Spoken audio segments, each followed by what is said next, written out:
देश की महिलाओं को प्रधानमंत्री नरेंद्र मोदी ने तोहफा दिया तो देश के साथ साथ जम्मू कश्मीर के कुछ लीडर्स की रातों की नींद जो है वो उड़ गई।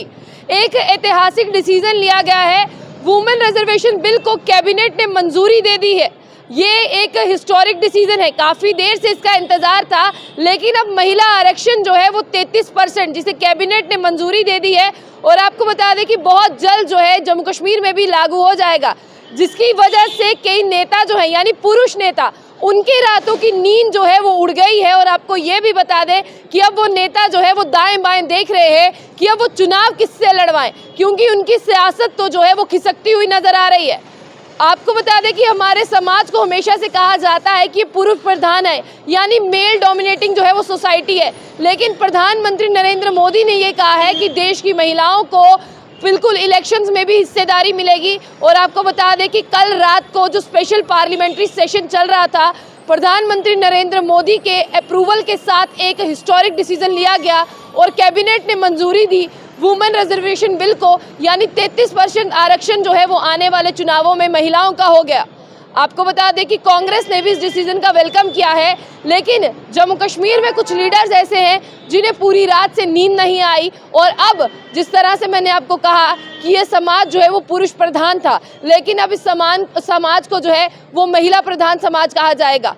क्योंकि आपको ये भी बता दें कि पहले आपने ये देखा था कि महिलाएं जो है वो चुनावों के लिए बहुत ज़्यादा मेहनत करती थी, लेकिन जब एमएलए की बारी आती थी, यानी जब एमएलए का मैंडेट मिलना होता था, तब उन महिलाओं को नहीं मिलता था, हमेशा से पुरुषों को ही मिलता था। मोदी सरकार ने जो है वो तख्ता पलट करके रख दिया है। आपको बता दें कि 33% रिजर्वेशन जो है वो महिलाओं के लिए कर दी है। यानी अगर बात करें तो लोकसभा और असेंबली इंतखाबात जो होने वाले हैं उसमें महिलाओं को जो है वो भागीदारी मिलेगी और महिलाएं जो है वो बढ़ चढ़ कर हिस्सा ले पाएंगी। हालांकि अब कई जगहें ऐसी हैं जहां पर महिला दावेदार नहीं है, लेकिन अगर वो सीट रिजर्व हो जाती है तो वहां से चुनाव जो है वो महिला ही लड़ सकती है। और ये हिस्टोरिक डिसीजन जो है वो कैबिनेट ने मंजूरी दी है और सिर्फ बिल आना बाकी है। और बिल आने के बाद अगर राष्ट्रपति जी के मंजूरी दे दी थी और राष्ट्रपति जी के जब हस्ताक्षर होंगे तो पूरी तरह से पूरे देश और जम्मू कश्मीर में ये लागू हो जाएगा। अब लोग ये सोच रहे होंगे कि हमने तो पूरी तैयारी की थी, लेकिन हमारी तैयारी पर मोदी जी ने पानी फेर दिया और मोदी जी ने महिलाओं को ये सब कुछ दे दिया। हालांकि अगर पंचायत की बात करते हैं, महिलाओं को जो है वो रिजर्वेशन मिली, महिलाएं आज बीडीसी हैं, महिलाएं आज डीडीसी हैं और महिलाएं बहुत अच्छा काम कर रही हैं। लेकिन कुछ जगहों पर आपको बता दें कि महिला सिर्फ नाम की सरपंच है, असली सरपंच तो उसका घरवाला ही है। लेकिन अब आने वाले चुनावों की जिस तरह से बात करते हैं, मोदी जी ने सारी चीज़ों को बदल दिया और मोदी जी ने देश की महिलाओं के हित में ये डिसीजन लिया। और आने वाला वक्त जो है अब महिलाओं का है, जहां पर आने वाला समय जो है वो पुरुषों का रहता था, यानी मेल मेंबर्स का रहता था। आने वाले समय में हमेशा आपने देखा कि मेल मेंबर एमएलए होता था, महिलाएं नहीं होती थी। लेकिन इस बार चुनावों के बाद आपको महिला जो है वो एमएलए दिखाई देगी। अब महिला कहेगी कि मैं मेंबर ऑफ लेजिस्लेटिव असेंबली हूँ और अपनी जाकर बात रखेगी। और बहुत सी महिलाएं हैं वो बहुत अच्छा काम भी जो है वो कर रही हैं और बहुत एक्टिव भी जो है फील्ड में दिखाई देती है। जो महिला फील्ड में एक्टिव नहीं है वो अब हो जाएगी। आगे मैं आपको ये बता दूं कि अगर बीजेपी की एनडीए की सरकार की बात करते हैं, यानी अगर मोदी सरकार को इसे अप्रूव कराना है तो बहुत आसानी से जो है मोदी सरकार इस बिल को अप्रूव करा सकती है। वो आसानी कैसे होगी? क्योंकि बीजेपी की जो एनडीए है उसके पास इतना बहुमत है कि अगर वो अपने वोट डाल दे तो लोकसभा और राज्यसभा में इस बिल को पास करवा सकती है। यानी इस बिल के लिए बीजेपी को, मोदी सरकार को किसी के भी आगे हाथ फैलाने की जरूरत नहीं है। उनके पास इतना बहुमत है कि खुशी से उनका ये बिल जो है वो अप्रूव हो जाता है। आगे आपको बता दें कि जम्मू कश्मीर की तरफ जब आते हैं तो जम्मू कश्मीर में कुल मिलाकर 90 सीटें हैं। जम्मू कश्मीर में 90 सीटों पर चुनाव होने वाले थे। अगर 90 में से आप देखें कि 33% रिजर्व कर दिया गया है, फिर बचता है 29.7, यानी 29 सीटों पर महिलाएं जो है वो चुनाव लड़ेंगी और 29 सीटें महिलाओं के लिए जो है वो रिजर्व कर दी जाएंगी। इसके साथ 9 सीटें जो है वो एसटी के लिए हैं और 7 सीटें जो है वो एससी के लिए हैं।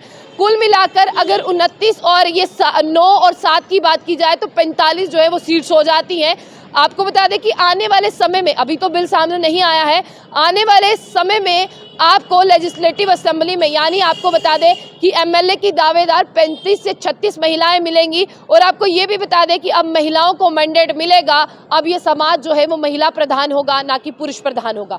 और बहुत सी औरतें ऐसी हैं जो बहुत मेहनत करती हैं लेकिन वो राजनीति में कभी आगे आ नहीं पाई, चाहे उनका सपना भी होगा। ये सपना जो है वो मोदी सरकार ने पूरा किया है, महिलाओं को 33% आरक्षण देकर, यानी महिलाओं के लिए 33% का जो रिजर्वेशन का बिल है उसे पास कर महिलाएं जो हैं वो घर का किचन संभालती थी, लेकिन अब महिलाएं जो हैं आपको राजनीति के क्षेत्र में दिखेंगी।